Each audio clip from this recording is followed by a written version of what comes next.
Pues vamos a ver cómo se vive ese miedo en un colegio directamente. ¿Cómo se están preparando los centros escolares para este incierto inicio del curso? Pues vamos a entrar, se lo anunciábamos hace unos minutos, en un colegio en Bétera, en Valencia, para conocer esos protocolos. Mar Guerrero, creo que es la enfermera del colegio que nos va a hablar también de esa vertiente, ¿no? El cómo se va a intentar canalizar esas dudas que van a surgir a los padres y, por ejemplo, qué va a ocurrir cuando un niño tenga fiebre en clase. Mar.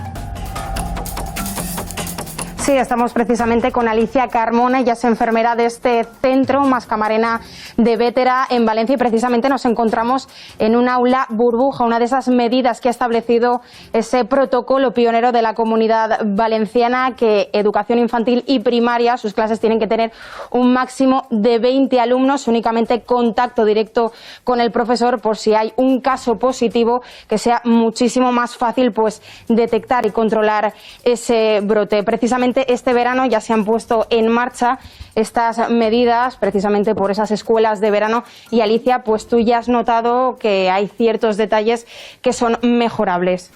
Sí, efectivamente, buenos días. Nosotros pusimos en marcha este protocolo durante el mes de julio con más de 800 niños. En líneas generales funcionó perfectamente bien, pero gracias a que nosotras ya llevábamos un trabajo previo antes del protocolo oficial de Consellería a través de la Asociación Científica Española de Enfermería y Salud Escolar, de la que formo parte. Creamos una guía muy concreta sobre muchísimos aspectos que se deberían tener en cuenta y que solo se saben si se trabaja directamente dentro del centro educativo. Entonces hay muchas cosas, algunas cosas que se podrían mejorar, como por ejemplo unificar criterios sobre cuándo exactamente se va a hacer una PCR y en qué casos se va a proceder a un aislamiento de los contactos estrechos, porque habían cosas que no quedaban claras. También que sea todo muy rápido. Lo ideal sería que en 48 horas se hiciera la PCR y se tuvieran los resultados para evitar aislamientos innecesarios como hemos vivido.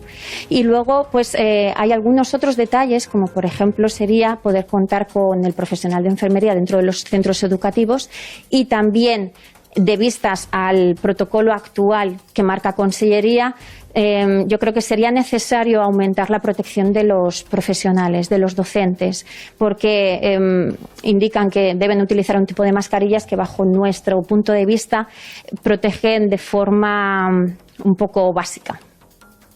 Pues precisamente este protocolo tampoco dice que tenga que haber un profesional sanitario en estos centros educativos, pero vosotros pues reivindicáis que exista esa figura en los centros.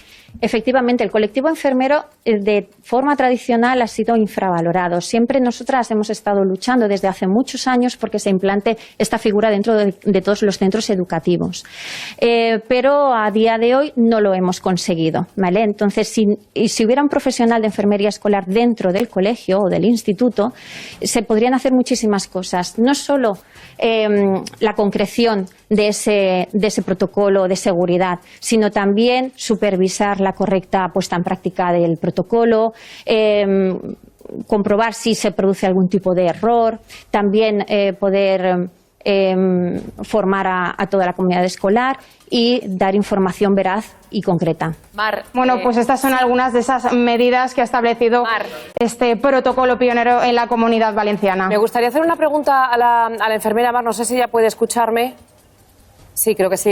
Me gustaría preguntarle, Alicia, creo que nos ha dicho que se llama, por cómo van a hacer ese cribado, cómo van a determinar que un niño tenga coronavirus o no. Lo digo porque en época otoñal, cualquiera que tenemos hijos sabemos que los constipados van unidos a los niños. Entonces, ¿cómo se va a determinar quién tiene coronavirus y quién no? Porque puede llegar un momento que tengan que aislar a toda la clase y sea un simple catarro.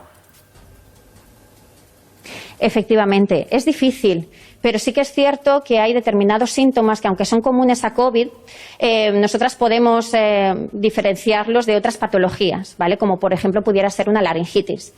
Esto cambia cuando estamos hablando de centros educativos donde no hay un profesional sanitario.